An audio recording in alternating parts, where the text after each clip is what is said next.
Before we dive in, hit that like button and subscribe for more easy tutorials to simplify your scheduling. In today's video, I'm going to show you how to add a phone number to your Calendly event.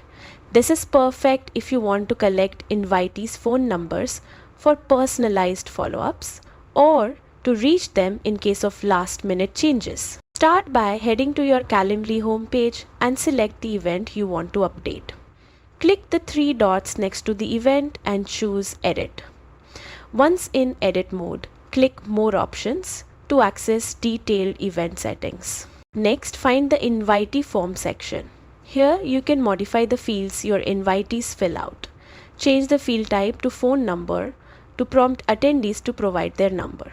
You can also add a polite message like please share your phone number to explain why it's needed.